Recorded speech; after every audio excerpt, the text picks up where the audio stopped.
Everybody, welcome back to Lettermen Row. I'm Austin Ward, joined by Spencer Holbrook. This is the practice report brought to you by Byers Auto. The tight ends were next up in the spring update, talking with the media on Wednesday morning after practice number 6 for the Buckeyes. Berm out on the road doing some recruiting reconnaissance. Tim May was cooking up another podcast for you coming out of Pro Day. So just Spencer and I diving into the tight end. So we'll just, talk about it the way it always is. It's spring. They're going to throw the football at the tight end a lot, aren't they? Well, they have to because, the tight end position is always – I'm going to be the berm row here. The tight end is always open. And so when you have a All-American candidate coming back in Jeremy Ruckert and you have a bunch of guys who are in developmental spots, the tight end is going to be open. And so this is a big spring for those guys. I'm pretty excited to see what they can do. We've talked about this a number of times, Spencer, with the Luke Farrell loss being maybe the most underrated big deal for the Buckeyes. I guess how often he was on the field, how great he was as a blocker, what he could provide the few times that Ohio State did throw him the football, which it did for a pretty big touchdown in the Sugar Bowl against Clemson. Finding that second guy and being able to do all of those things well enough to become an NFL pick like Luke Farrell's about to be. Cade Stover's at the top of the list, but he's got plenty of company. Yeah, I think Joe Royer is another guy who could be on a trajectory. We talked to him about that today. He was just like Jeremy Ruckert almost coming out of high school. Now he's starting to develop, starting to get into a little more of a blocking role. You got Mitch Rossi, who would prefer to be a fullback, but can block if you need a second. If you're running two tight ends, like Farrell and Ruckert did last year, if you need a second tight end to block, Mitch Rossi's an option. There's just a bunch of guys in this room. And then you got Sam Hart, who is a former wrestler who Berm's really high on coming out of high school. You never know what he can do until you really get him in through the full spring session. So there's a lot of guys, a lot of bodies, but it just comes down to who's going to be able to make plays, who's going to be able to execute the best. And I think that's going to be Cade Stover, and I know you do too. Yeah, it will be Cade Stover. I don't think there's any real question about that in my mind. With what he can do, proven as a threat with the football in his hands, playing running back in high school, hard hitter, what he did at linebacker, the way he's played on special teams for Ohio State, seeks out contact. The guy is an absolute missile out there. He's not going to have any problem handling the physical part of the game and what Ohio State requires from tight ends in the blocking aspect, and he can definitely be a threat out of the backfield. Although, Ohio State, even if they are throwing the tight ends more, they're not going to need that as much, I don't believe, from Cade Stover or Joe Royer, Mitch Rossi, anybody else that you throw in the mix because of what you have from Jeremy Ruckert, who he's taking his game to another level. We saw that last year, the flashes of what he could become.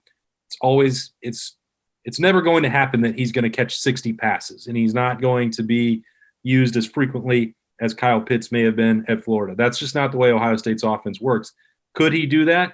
Would other schools maybe feature him more? Of course, but the way Ohio State's offense operates best is not by locking in and throwing the football a ton to the tight end. It's not a knock on Ruckert's ability, and he's certainly accustomed to that. But there was a lot more conversation about expanding the route tree for him. Now, what does that translate to in terms of number of catches? Maybe 25, maybe 30. I don't know. It could be higher than that, but I wouldn't get too carried away on that front. I really like when you asked him and said, do you have to see it to believe it? Because we're of course we're going to talk about if he's going to get more balls, but I do think there's an aspect of once that route tree expands and you get to those second reads after your first wide receiver is not open, Jeremy Ruckert's going to be open a lot of the time. And that's not the joke about the tight end always being open. That's just a fact of he's so talented, he's so big, he's so strong. And you kind of just forget about him because in your scouting report, you've got Garrett Wilson, Chris Olave, you've got the running backs, you've got whoever this quarterback is going to be. It's going to be a talented guy. You've got all this talent on the field. Oh, by the way, they're going to sneak a tight end down the seam. They're going to sneak a tight end out in the flat. Jeremy Ruckert is going to get his. I think that's more apparent than most years with the Ohio State tight ends. It's just what the volume is going to look like. I think that's the only question left. Well, it's sort of like he's the not so secret weapon. When you're talking about, and I've spent a number of hours talking to Kevin Wilson about the way he uses guys and this conversation about tight end usage and number of targets and all that. And it's about making a list of your top threats on offense and then working from there. And look, Jeremy Ruckert is I think probably the best tight end returning in the country this year. But when Ohio State is factoring in where the football is going to go on a given play, you have Chris Olave here, you have Garrett Wilson, you have deep shots to Jamison Williams, You've got Julian Fleming and Jackson Smith and Jigba. That's without factoring in what you want to do with the running game. Like, that's what you're talking about, where guys sneak into the seam, and you see that a couple times, and it hurts teams because they're not ever, I don't think, going to key in on Jeremy Ruckert to take him away the way he would at some other schools. That's sort of the way Ohio State prefers it. And that, I get it. We've talked about this. Stoney should be on here right now today just begging for them to be getting the football more and moving the chains. But Ohio State likes to take the big shots. They want the opportunity to score a touchdown on any given play. And I think Ruckert has some of that potential to stretch the field, but it's not quite the same as those other guys. And he's so important.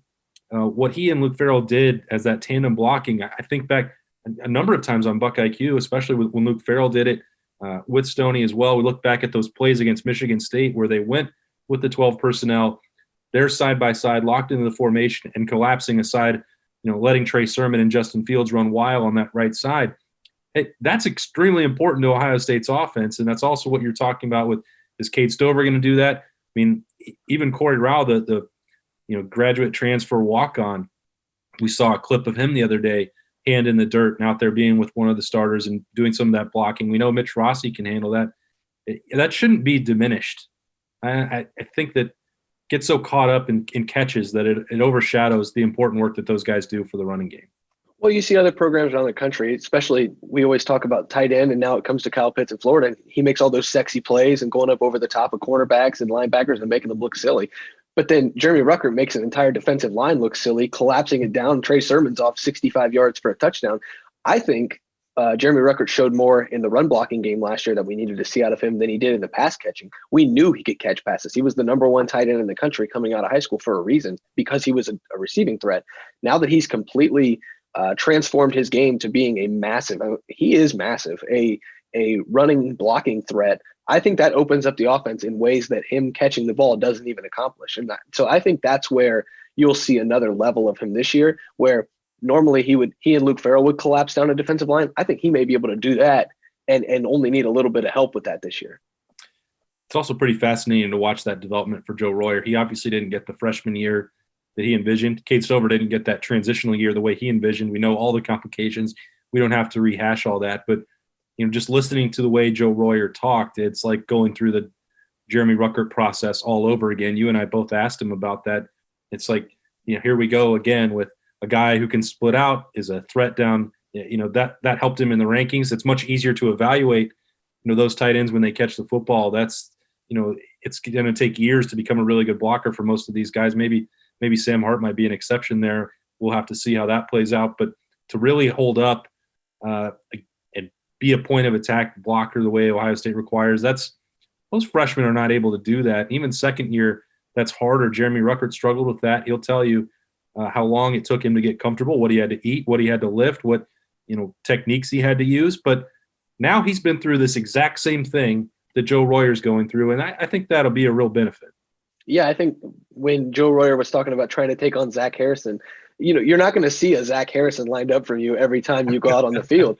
But Big Ten defensive ends are not just going to say, "Oh, this guy's talented. I'm gonna not try my best against him." So I think there is a level of, well, watch what Jeremy Ruckert did. Pull out that film that I'm sure they cut up of Ruckert from 2 or 3 years ago and say, "This is where you are. Look at where Jeremy Ruckert is now. This is where you need to get to." And I think that's going to help Joe Royer immensely. I think that it can't be understated. The development of Joe Royer hinges on the way Jeremy Ruckert developed. And that blueprint is now being laid out for Joe Royer, saying this is what you have to do to be, an All-American candidate at tight end. And I think he has that ability, but it just comes down to if he's going to do it. It seems like he is going to do it. And it seems like he's gaining some confidence through this spring that he might not have had last year because of all those complications. And this may seem way in the weeds, but just the fact that Ohio State asked Corey Rao to participate in Tight End Media Day, the fact that one clip was out there, maybe inadvertently posted, who knows, but you saw him out there with the ones and blocking. And we saw Jake Hausman at Pro Day, just like maybe it's the third tight end, maybe it's the fourth tight end, but that dude is big, and he didn't really, he didn't catch the football a lot at SMU. I think he finished his career there with 6 catches. Once upon a time, he was a 3-star recruit, which is nothing to really scoff at.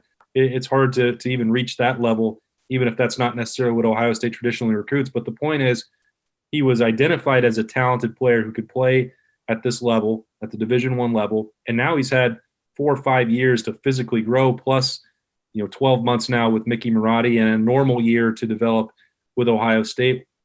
Even if you just get another Jake Houseman, that's fine. That guy played a lot of snaps for Ohio State. He was a big physical blocker, could occasionally, very rarely, be somebody who could sneak out as a secret weapon for one play or two plays. But if all you get out of him, which he said, hey, he's a hand in the dirt tight end who's going to block. Okay, well, he's what, 6'5", 250?